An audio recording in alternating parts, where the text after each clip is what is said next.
You ever try quitting social media? Like fully detoxing from it? If you have, you probably told yourself that YouTube doesn't count. Because, well, it's educational, right? At least, that's what I used to think. But here's the thing nobody wants to admit. Most of what we watch on YouTube is not helpful. It's not relaxing. And it's definitely not productive. In fact, when I actually sat down and paid attention to what I was watching, it hit me. I wasn't learning. I was just avoiding my life. So I decided to quit. Cold turkey. And I lasted maybe 3 days. Because all the advice I found online was way too intense. Delete the app. Block the site. Go live in a cave. It's not realistic. And even if you manage to do it, you just end up replacing it with another bad habit. So eventually, I figured out something better. You don't need to quit YouTube, but you do need to take control of it. Here's exactly how I did that, and how you can too. Step 1. Wake up to how bad the algorithm really is. This is the most important shift. Most people already know that funny videos and stream highlights are time suck.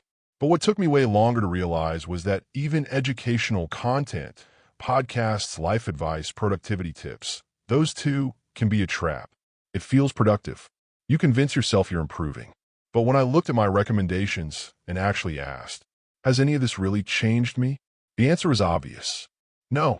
I watched hundreds of videos that felt deep or inspiring, but at the end of the day, I was still the same person doing the same things. So here's the mental reframe that helped me the most. When a new video pops up, I just ask myself, if I watch this, will anything in my life be different tomorrow? And 99% of the time, the answer is a hard no. That's the trick. You don't need a blocker. You don't need to force yourself to quit. You just need to stop being interested in videos that won't change you. Once that clicks, everything shifts. Step 2. Redesign YouTube so it stops hijacking your brain. You don't need to uninstall it. You just need to make it less addictive. The biggest help for me was an extension called Untrap. It's free, and it lets you completely change what you see on YouTube. You can hide shorts, disable infinite scrolling, turn thumbnails grayscale, remove video titles, likes, comments, channel links, even block the homepage suggestions entirely if you want. What you're doing here is removing the stimulation layer. It's like going from slot machine to spreadsheet.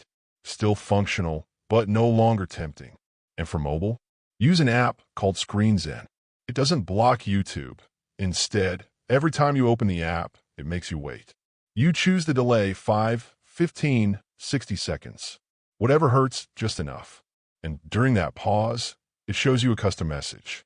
Mine says, you're not bored. You're just avoiding responsibility.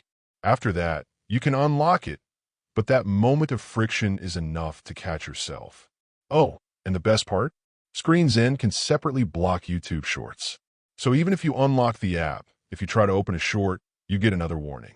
Which is clutch because lately, shorts have gotten shockingly good. If you've ever said, just one more, and then lost 30 minutes, you know exactly what I mean. This app won't save you, but it gives you the space to save yourself.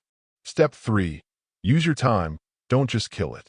Once you stop scrolling endlessly, you'll suddenly find yourself with a lot of free time. And that part can feel weird, because if you don't replace the habit, you'll fall right back into it. So here's what I did. I started going on walks. With no phone. I read actual books. Like on paper. I called friends I hadn't spoken to in months. I even started writing and filming my own content.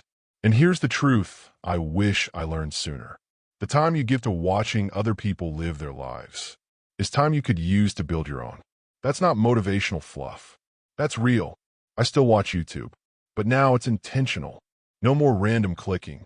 No more autoplay. No more mindless binging.